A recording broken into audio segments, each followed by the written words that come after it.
山寨币的春天是不是真的要来啦？今天我们就来好好聊一下，解读一下市场上最新的这些讯号，看看大家等了这么久的这波行情，到底是不是已经悄悄开始了？对，这大概就是现在所有币圈的人心里面最大的疑问，对吧？老实说，从数据来看，有好几个关键指标都已经亮绿灯了，这可能就代表市场正站在一个非常重要的转捩点上。好，那第一个讯号是什么？我们得先从市场的老大哥开始看起。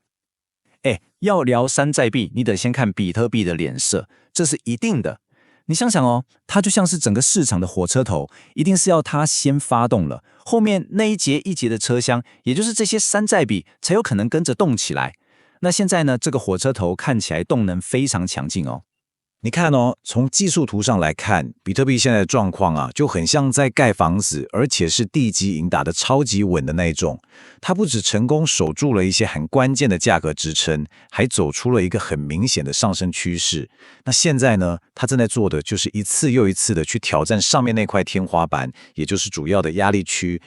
好，那更猛的是什么？有一个技术指标叫做 ZMAT， 最近出现了一个讯号叫双绿点反弹。简单来说，这个指标就是用来看市场的动能跟买气强不强。那过去的经验告诉我们，每次只要这个讯号一出现，后面往往都会跟着一波不小的涨势。OK， 那比特币这么强，接下来会发生什么事？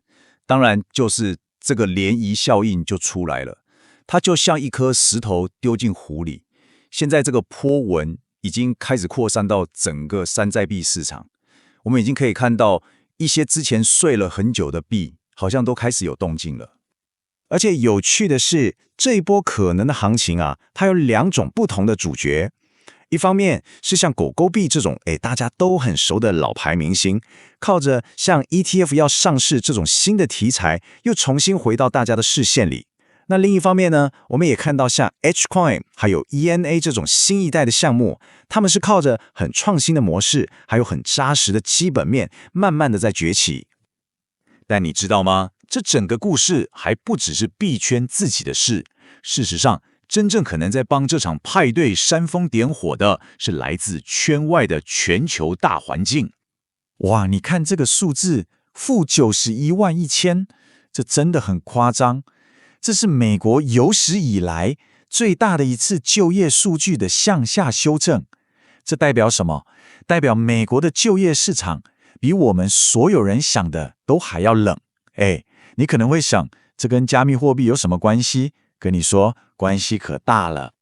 就是因为这个数据，你看，连彭博的首席经济学家 Anna Wang 都出来说了，他认为美国经济搞不好早在2024年4月的时候就已经开始衰退了。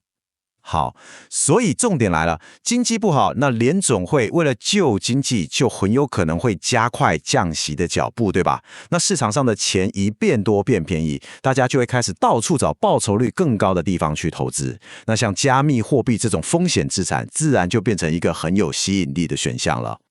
好，听到这里，你可能觉得哇，一片看好，对不对？感觉万事俱备，只欠东风。但是先别急，因为有一片乌云正悄悄地飘到市场第二大巨头，也就是以太坊的头上。首先，我们直接看数据。以太坊那个新的现货 ETF，说实在的，开局真的不太妙。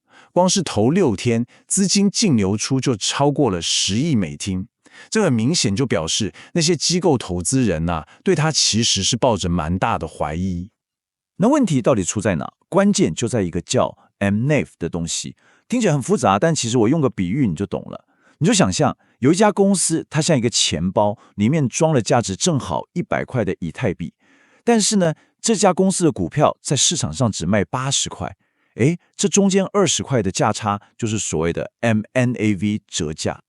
所以问题就来了，如果你是这家公司的老板，你的股票在外面只卖80块，但你手上的以太币明明就值100块，那这时候你会想做什么？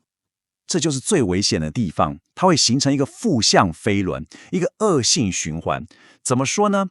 第一步，公司看到自己的股票这么便宜，它就会很有动机去卖掉手上持有的以太币，然后拿换来的钱去市场上买回自己的股票。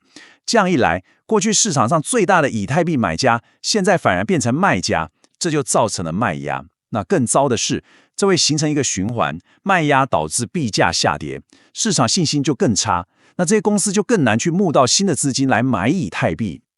好了，讲到这里，我们有利多的休息，也有潜在的风险。那综合起来看，我们到底该怎么解读现在的市场讯号呢？简单来说，现在的市场信号其实是有点矛盾的。你看哦，一方面，不管是从比特币的技术面，还是全球的总体经济来看，吹的都是顺风。但另一方面，以太坊自己却要面对一个很棘手的逆风。这就代表现在的市场是机会跟风险同时存在的。所以看起来山寨币季节要来的证据是蛮强的，可是整个市场的样貌也正在改变。所以现在真正的问题可能已经不是涨势会不会来，而是它会长什么样子，以及接下来到底会是谁来带头冲。